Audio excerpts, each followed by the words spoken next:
Talking about another part of my mental, physical environment that I relate to my goals, that so many of us out there can actually relate to, is my interest in sport, in particular, the sports that I like to watch and love to watch, that is football, and how um, I, for one, have found this attachment to Liverpool Football Club, which I've realized has got this culture that is a culture of hope, a culture of perseverance, and a culture of um, trying to go against all odds and coming back from uh, tough situations on the football pitch, which is a representation of some of the things that we as human beings go through in life. And making this video on the backdrop of a very big conflict, a very big uh,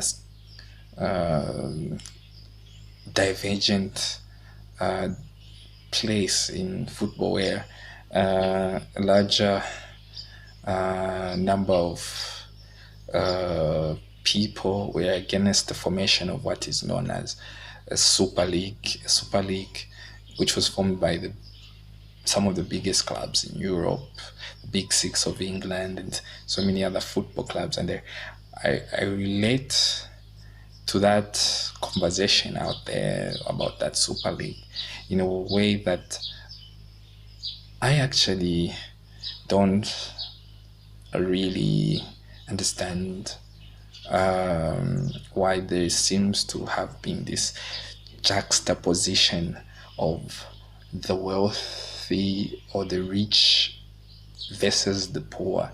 And I saw it more from a perspective that, the Super League should have gone on, and it was an ambition of the people that actually taking the most risk to invest in football and putting their money, which took a lot of work and sacrifice to be made, and intellectual ability, and put it into the sport to get the highest reward they can get. And mentally, I'm a capitalist, and I believe that those that actually take the risk should be rewarded. Those that actually put in their investment, their intellect, their financial capabilities into anything should actually be rewarded to the highest possible level of what they can be legally awarded with. And so these owners of the clubs were demonized as having stolen the sport of football, which I may not fully understand, but really think football was still going to be there. It wasn't going to die, but it was still an issue of these owners trying to obtain the maximum amount of gain they could get from the sport which is the biggest in the world. I think which any of us maybe in their position could have thought, well, I'm invested in the biggest sport in the world. Why don't I get the biggest returns? Unlike them being second to the NFL, for example. And so I found myself in the position of the minority who did not speak in the uproar on social media, where a lot of people went up against the clubs they supported and the owners and shot the whole idea of the Super League down. But I'm a firm believer in thinking big, and I thought the Super League was a big thought. It was a thought that meant to go to the next stage, and I believe in evolution and change, and I think that's what the thought of the Super League was proposing: evolution and change. And I relate that to how I think about what I do or what I would like to achieve in business. And there will come a time where things have to change, things have to evolve, and we should be ready to get even bigger. And so the owners of those clubs wanted bigger rewards, and an impression was created where it became an issue of the poor versus the rich, which I think, on the basis of humanity, shouldn't be the case. I think whether owners, whether billionaires, whether trillionaires, millionaires, differences in wealth are there, just like differences in color, but in the end, we are all just human. And I think sometimes the majority of us that seem to be poor take that advantage of being the majority to kind of crucify those who are wealthier. And I think for the first time in my thinking, I thought, well, there's something like racism. What I saw might be what can be termed as wealthism, something to the closest thing of just being against those that seem to be more financially comfortable than you are. And I don't think that should be the approach we should take. I think their ideas have nothing to do with whether they are rich. They can be wealthy and have a bad idea. They can be wealthy and have good ideas, just like they can be poor people with bad ideas and poor people with good ideas. And so arguing on the basis of the rich versus the poor, I think, is a very dangerous slope to anarchy and to destabilization of society, in the sense of trying to attack possibly people who may have worked to earn their wealth. And so I think my relationship with that argument in the football world is, well, it isn't an issue of the poor versus the rich. It's just differences in perspective, and people can voice their opinion without necessarily having to judge people's wealth level. And some of those people are rags to riches stories. They were poor ones, they worked hard, and they got wealthy. It has nothing, I think, to do with who is rich and who is poor. And I think it's a dangerous slope to be in. And I find myself in these thoughts on such matters, on thinking big, to be even a sympathizer, I think, of former President of the United States, Donald Trump, who seemed to have gotten a large share of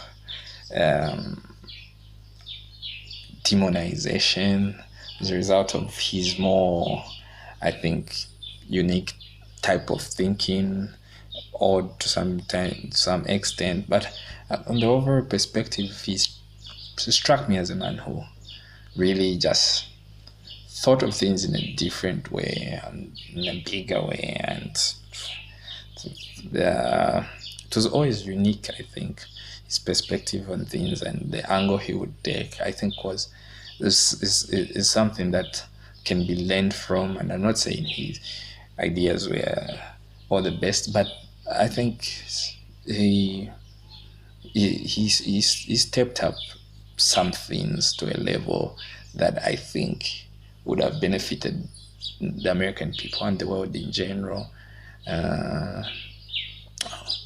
Point in note is the war, or his perspective on migration. I think it's not normal or fair for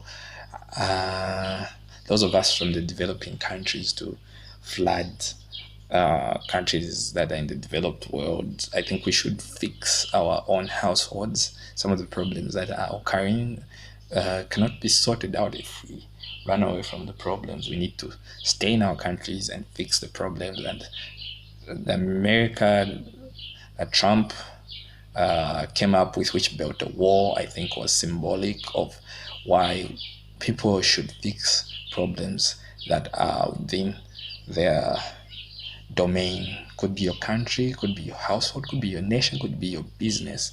I don't think people should run away from problems. I think they should face them head on. And so the migrant crisis that most of the developing world is facing, I think, is a failure on us in the developing world to actually sort out the issues, and we try to clamor to the developed world. Notwithstanding all other arguments about maybe the role of colonialism, the role of slave trade, and so on in the underdeveloping our countries, but we can hold on to that. We have to move on and fix our problems because, well, this is the 21st century. Things have got to step up, so we can really fix anything by running away and migrating to other perceived well-to-do countries. And so that's my little ramble on my perspective of football and even some politics that have chipped in with, that is global politics, and how I relate it to my personal goals in the sense of, I think it's important to think big. I think it's not okay to judge people's actions based on their wealth. I think it's a kind of stereotype. It's a slippery slope. That happened to the Jews at a certain time in history, and it led to a lot of disastrous happenings in Germany. And I think people should learn from those pieces of history and actually deal with problems that are there and not create divisions within humanity. Yeah, and also there is the importance of thinking big, whether in business or whether in your own life, personally, your family. I think thinking big for me is a plus, and I relate that, yeah, especially in the idea of the e-bar that have been constantly pitching in my Drink for Success videos. You find it's quite a big idea from where I stand.